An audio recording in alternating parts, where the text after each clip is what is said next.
Bonjour. Alors, premier rendez-vous en ligne avec la classe de terminale L et les quelques ES2 qui en principe font partie du groupe d'histoire-géographie. Alors, on m'a dit que vous étiez accaparé par une activité en sciences économiques le même jour à la même heure. Alors, il faudra peut-être demander au professeur de fixer des rendez-vous à des moments différents.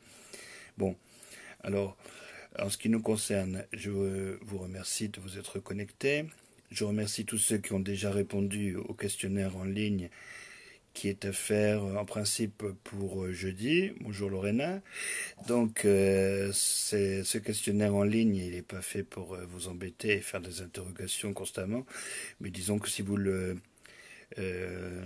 remplissez régulièrement, eh ben, on saura que vous suivez à peu près le rythme du téléenseignement tel qu'il a été imaginé. Donc l'idée, je vous le rappelle, c'est de vous distribuer tous les vendredis un formulaire sur lequel il y aura des petites questions, mais aussi des indications par rapport aux cours à distance qui peuvent vous être donnés ou non. S'il y a des questions qui vous sont posées, des petits exercices, il faut répondre dans le formulaire. C'est donc pas la peine de scanner ni d'avoir des choses compliquées à faire. Bon, la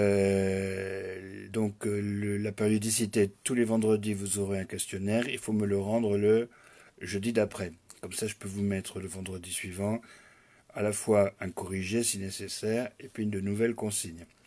Bien, au point de vue du planning, normalement, on termine donc ce qui est actuellement en cours en FI. Donc avec vous, les terminales L et ES, on est en principe euh, dans un cours de géographie qui porte sur l'Afrique.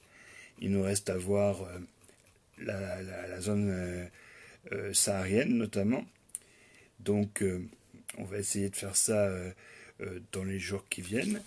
Ensuite, on repassera à l'histoire et on abordera la question de la gouvernance. Alors, j'ai quelques généralités à vous expliquer. Peut-être ce sera l'objet d'un cours donc en ligne la semaine prochaine. Et ensuite, je voulais intégrer dans ce chapitre sur la gouvernance l'exemple du leadership de certains présidents des États-Unis, notamment ceux qui ont réussi à sortir le pays de son isolationnisme. Bien, alors ça fait la transition avec le bac blanc. Au bac blanc, vous aviez un sujet sur la puissance américaine depuis 1945. Certains d'entre vous ont fait allusion à cette sortie de l'isolationnisme. Alors, Washington, qui est un peu le père de la nation américaine, en avait fait son testament politique. L'idée aux États-Unis, c'est qu'il ne fallait pas s'ingérer dans les affaires européennes et demander en échange aux Européens de ne pas s'ingérer dans les affaires américaines. C'est la raison profonde du désinvestissement des États-Unis sur la scène internationale. Disons que jusqu'en 1917, ils se gardent bien d'intervenir ailleurs que dans leur région. Encore que ce soit une région au sens large, parce que ça s'étend au Pacifique. Et donc en 1918, malgré l'intervention dans la Première Guerre mondiale, sous l'impulsion de Wilson, les États-Unis ne décident pas d'assumer leurs responsabilités de grande puissance. Ils ne le feront qu'à partir de 1945, après que Pearl Harbor ait permis à Roosevelt d'entrer en guerre. Donc ça peut être un sujet intéressant pour des TL au bac. C'était pas le sujet de la composition que vous aviez à faire au bac blanc qui commençait seulement en 1945. Néanmoins, donc, puisque c'est quelque chose qui est dans votre programme, on l'intégrera donc dans le prochain chapitre d'histoire. Maintenant, pour en revenir au questionnaire en ligne que je vous ai donné, il y a là quelques questions qui ne sont pas sans relation avec la carte que vous aviez à faire sur la mondialisation. Alors, les TL, les TS avaient à peu près le même sujet, mais pour les uns, c'était les territoires et pour les autres, c'était les flux. Ce qui est certain, c'est que beaucoup d'entre vous ont utilisé le vocable de pays émergents sans toujours penser à reformuler, à dire de quoi il s'agissait. Donc, comme je l'ai expliqué au S ce matin, on a un petit problème d'inadaptation en fait du vocabulaire qu'on utilise en géographie, parce que souvent c'est un vocabulaire d'emprunt. Vous avez peut-être remarqué avec le coronavirus, qui entre parenthèses montre bien la force et la prégnance de la mondialisation, y compris dans des aspects pas du tout positifs. Bon, ben, cette épidémie, vous pouvez le constater, elle a donné lieu au confinement d'un certain nombre de populations dans certaines régions. Enfin maintenant, c'est la France entière, par exemple. Eh bien, il a été convenu d'appeler les régions en confiné, les régions en quarantaine, des clusters.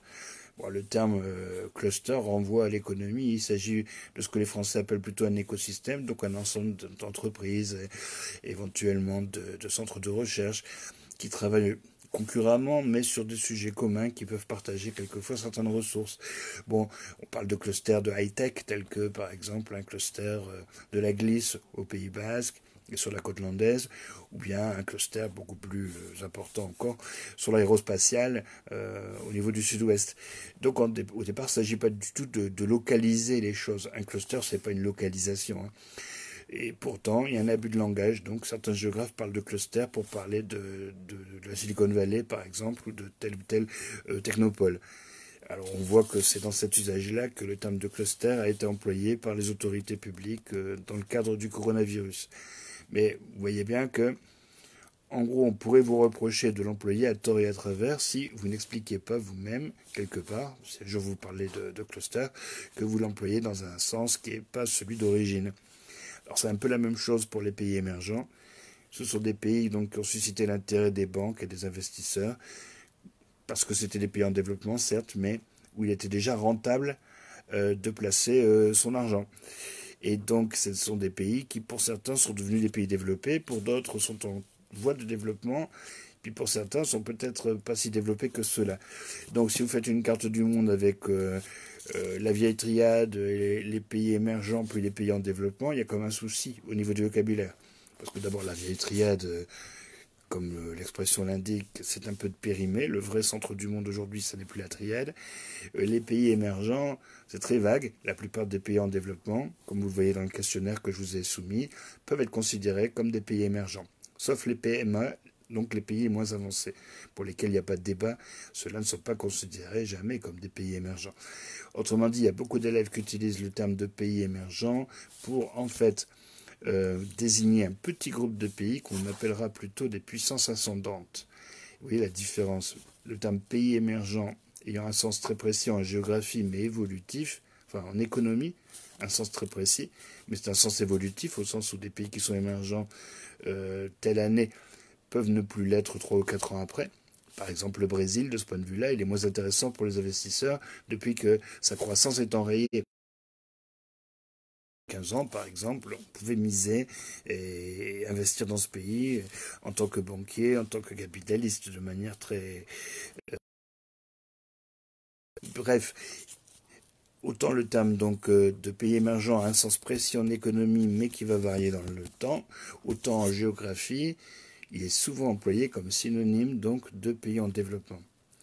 Il n'est pas très possible de mettre d'un côté des pays émergents, de l'autre des pays en développement. Les pays émergents seraient plutôt une catégorie à l'intérieur du monde en développement. Tout ça pour dire que si ça n'est pas clair dans votre légende, votre croquis en souffre. Donc, comme je disais ce matin, la version de Théo était proche de l'original, elle était validable, et pour d'autres élèves qui ont fait à peu près le même dessin, mais qui ont fait une légende plus confuse ou moins bien formulée, c'est difficile de mettre des points, on ne comprend pas bien la logique d'organisation de la carte. D'où l'importance, comme je vous l'ai souvent dit, de la légende dans une production graphique. Il faut qu'on aperçoive bien les 3 ou 4 idées avec donc des titres et qu'à l'intérieur, ce soit bien clair. Donc non seulement la légende doit être ordonnée, classée, rédigée, mais voilà, il faut reformuler certains termes. Bon, expliquer dans quel sens vous les employez, par exemple quand vous faites, comme beaucoup de géographes, des emprunts à d'autres disciplines. Bien, voilà, donc ça c'était un petit point sur le baccalauréat blanc. Bon, je ne vous en dis pas plus aujourd'hui, puisque vous n'avez pas encore rendu tous votre questionnaire. Alors à cet égard, j'espère qu'on va arriver à un taux supérieur aux 50%, parce que je crois que j'ai une quinzaine de retours jusqu'ici, et qu'on pourra identifier ceux des élèves de la classe qui, franchement, n'ont pas accès à Internet, pour essayer de trouver des solutions. Voilà. Écoutez, je vous souhaite un bon confinement. J'espère ne pas avoir oublié quelque chose dont j'avais prévu de vous parler. Si vous m'avez envoyé des questions, je vais y répondre tout de suite. Et sinon, vous trouverez de toute façon cette vidéo en ligne dans le cahier de texte dont sur Etche Alaya. Bien, je vous remercie et bonne journée.